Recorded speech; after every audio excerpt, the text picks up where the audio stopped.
guys, it's I, Renee, and I'm back, and I'm better. And today, I am so excited for this video. So, I wanted to give 22 pieces of advice that I've learned as a 22-year-old. And this is going to be good for you if you're young, if you're in your 20s, even if you're in your 30s, 40s. I feel like this can help everyone, and I feel like I've learned so much in the past 3 years of my life specifically, just growing up, navigating life on my own.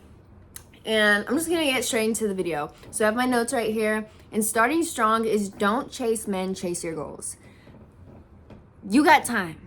You have time. I am a person, I love. I wanna be married one day. I wanna have a really healthy, happy relationship. I love being loved. But one thing I can say about myself, I've always been focused on me and my goals. I've never had a problem with that, except when a man comes in my life. And I can say, partially, that's because of the men I've chosen. And you have full control over who you choose to be in your life. But anytime I introduce something like that in my life, I would fall off my bandwagon. So my thing is, don't chase men, chase your goals. Your goals are gonna be what's long lasting. That's what's gonna fulfill you. And don't put your happiness or your confidence in the hands of another person, whether that's a man, a friend, a parent, anybody. Next, health is wealth. You guys, focus on your health. You don't want to wait until an extreme to the point where you have to focus on your health. And what I mean by that is you don't want to have to wait until you're in the hospital and the doctor's saying you're going to have to start eating healthier or X, Y, and Z. You're going to have to start slowing down. You're going to have to start working out. Like, you don't need to have that conversation where it's like you have to. You have the choice right now to take care of your body, to do good things for your body, to drink water, to eat healthy food, not processed food, eat less sugar. You have the opportunity to live a healthier lifestyle. Do not wait until there's an extreme and now you have to and you have no choice. There's beauty in having a choice, but you want to make the right choice. You know better. You know better. And it's like, yes, healthier can be a little bit more expensive in some circumstances. I don't think it's more expensive. But in some ways, there are some things that are a little higher price, like the organic stuff are more higher price. But it's so important to invest in that. But I bet there's people out here that are spending $4,000 on a brand name on a purse they slapped on that they made for $12, but you won't buy the healthier meat or the unprocessed foods. That's just where your priorities are. Read as many books as you can. You guys, knowledge is power. And nothing has made me gain more knowledge other than books. I listen to podcasts all the time. Those help a lot. I have conversations with people. I ask a lot of questions. But nothing has helped me more than books. I literally blame books for where I am today. Books have helped me with my motivation, my discipline, my habits, my mindset. My mindset has shifted so much in the last couple years. It's even helped me dealing with relationships and communication skills. Books have helped me so much. Like, my goal this year, I want to try to read one book a week. I haven't got there yet. I've gotten to like 2 books a month, so like bi-weekly, but I really want to get to a point where I'm reading a book a week. Next, number 4 is positive proximity. So what I mean by positive proximity is making sure that everything you have around you, the music you listen to, the people you talk to, the conversations you engage in, everything should be positive. Do not have someone in your life that's belittling you. Kick them out. If you have music that you're playing that you don't really feel good in, or it's like a song that's talking about, things that you're insecure about or you don't believe in. If it's TV that's just constant negative information, or a movie, I know me personally, I don't feel good when I watch scary stuff. It's not my thing. It makes me anxious. I know that's kind of like the point, but like, I don't like that feeling. So why am I gonna watch? No. And also, DD's wasting time, but that's another topic. But anyways, I don't have anything negative in your life. Don't listen to negative things. Don't gossip. Don't engage in negative conversation. What is that doing for you? And you choose who's in your life. Don't date someone. Don't have a friend that you feel like you can't tell your accomplishments to, your goals to. If you're not having conversations about how I'm going to get better, how I'm going to work on myself, how I'm getting healthier, then you don't need those people in your life. Okay, next, number 5. Your life is not defined by your trauma. It's how you overcame it. Do not live your life thinking that these moments define you. They're only a moment in your life. So if you have something that happened to you and you just hold on to it and you play victim, it's like, oh, I can't do this because this happened to me. You're not going to get anywhere. Life isn't fair. Life is hard. Things happen to us. And I'm not disregarding or invalidating certain things that have happened to people, because I know some crazy wrong things can happen in your life that can affect you so much on a super deep level that you may not even talk about to people. But you have to understand, it's how you overcome it. You grow through what you go through. And that's made you so much stronger. And God won't push you through something that you can't get through. So don't let that define your life and define who you are. You have every opportunity to become who you desire to become. Number 6 is going to be, it's useless to compete with anyone other than the old version of you. Stop competing with people. Don't care about what so-and-so is doing. Don't take their success as, oh, this means there's a decline in my success. There is an abundance of success. There's enough success available to anybody and everybody. Just because this person's journey is going quicker than yours or they're getting more successful than you, that does not mean you have any less opportunity. But if you look at that like that, you're going to hinder your own self. And you're just going to be a hateful person, and you don't need that. You're only competing with who you were yesterday and 5 minutes ago. If you're not working on just constantly bettering yourself, then what are you doing? Do not compete. Do not compete. You are only competing with, I'm only competing with old Allie. That's it. You don't matter. You don't matter. You don't matter.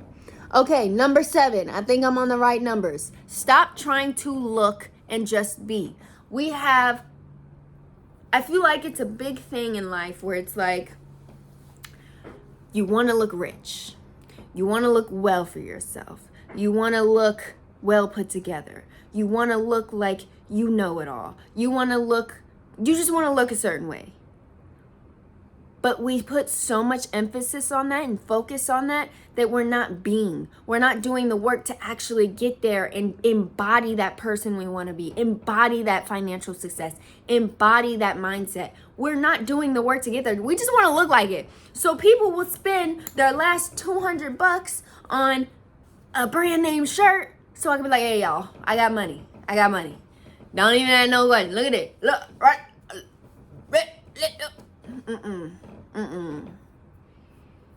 Baby, brother. You don't want to do that. You want to put the work in and actually embody that. And then even at that point, you don't need to show it off. That just means that you're seeking confidence in other people. You're seeking validation in other people. You need to find that in yourself. You should be able to be rich with no one knowing and being perfectly fine with that. In fact, that is something I prefer. Like, if I get like bloody rich, I don't know why I wanted to use bloody, but it just sounded good. I would want to live such a humble, like if people could see, there'll be signs like, dang, this girl really like buying Erewhon and catering Erewhon. There will be signs. You just gotta look out for them. But I ain't gonna be just flaunting stuff for no reason. Okay, anyways, next one. Number 8. Not liking the club is okay. This is something I struggled with when I first moved to LA. Like, first moved to LA, I was on my own, I was 18, and the club scene was like the thing for models. Cause like, I learned about promoters, and basically, it's like, promoters get a group of pretty girls, like 10 pretty girls, take them out to this super fancy restaurant, like gold on steak and stuff, and then take them to the club. And for a moment, I was into it. Like, I remember the first night, my first club, we went, like I said, we got steak with gold on it. I don't know why we need to eat gold, but we felt bougie. And I was like, oh my gosh, I've never been to something this fancy. And then we went to the club. It was a random Wednesday night, and like all these celebrities, I've never seen a celebrity. And it was like walk in, Chris Brown, Drake, Young Thug, like all in one place. And I'm like, oh my gosh, this is crazy. But this was like, I lived with models, and it was like, this was the thing to do every night. And I didn't like it. as much as it was cool to see celebrities and like live that life. I was like, it's not my thing, and I don't drink, so it's like, but I tried to force myself to like it because I was like, something's wrong with me. Why don't I like this? Like, I would try to stay. I try to force myself to go out. But it's okay not to go out. In fact, it worked in my favor because I was more focused. I was getting more sleep. I was getting more work done. So it's okay not to like the things that normal people like. You know what's crazy? What's normal in this society is usually things that are hindering us. Alcohol's normal. Smoking's normal. Those are not good for you. I know someone's not going to like that, but it's true. It's a fact. You can't argue with it. Alcohol is poison. It's going to mess with your brain. It's going to mess with your liver. But that is a normal thing to do. Especially in, like, just to throw out there, when I go out to events, people will literally come up to me and be like, "You're not drinking? Why?" Different topic. Okay. Number 8. I think I'm number 8 or number 9. You don't need that many friends. Y'all, I remember, like, I grew up pretty small grouped because first off, I was super shy. I grew up extremely shy. In elementary school, I sat by myself. Middle school, sat by myself. Then I made a friend, Aaliyah. Shout out to Aaliyah and Adriana. Those were like my buddies for a couple years. Then in high school, I had like a little friend group. But I would remember crying because I felt like I needed a lot of friends. Like, I felt like that would make me worthy or something. Like, why don't I have a lot of friends? And it's like, as much I loved the friends I had, like, Aaliyah is my girl. Like, me and Aaliyah are still solid. We're still super, that's my sister. But it's like, I remember, like, I'd even call her crying. And like, why don't we have, because she didn't really have that many friends either. We literally just had each other. So it's like, I'd be crying and I'd be like, oh my gosh, like, why don't we have friends? Like, but quickly in life, I learned that it's so much more meaningful to have a solid friend that you can trust, that you can call, that you can lean on, than having multiple flaky friends or multiple just wastes of time or multiple just, oh, this is someone to go to the club with and gossip with. You don't need that. Like, I'm able to stay focused, and I got people that I can call when I need them. I can have conversations with that are deep. I can have meaningful conversations with, and that's way more important to me. And I'm so much more focused. I'm aligned with my goals and my passions and my dreams. So it's like, yeah, you don't need quantity, you need quality. And that can go into a lot of things in life. Next is red flags should not be overlooked. This is huge with boys, with friends, with jobs. If you recognize a red flag and you felt it in your gut and you know it's a red flag 100%, don't ignore it. Like, I feel like a lot of times, even me, like in my younger years, and still to this day sometimes, like, I'll see a red flag and look at it as like, oh, I'll change that. Especially if it's in a guy. Like, I'll see a red flag and I think that excites me because I like to help people. I like seeing people get better.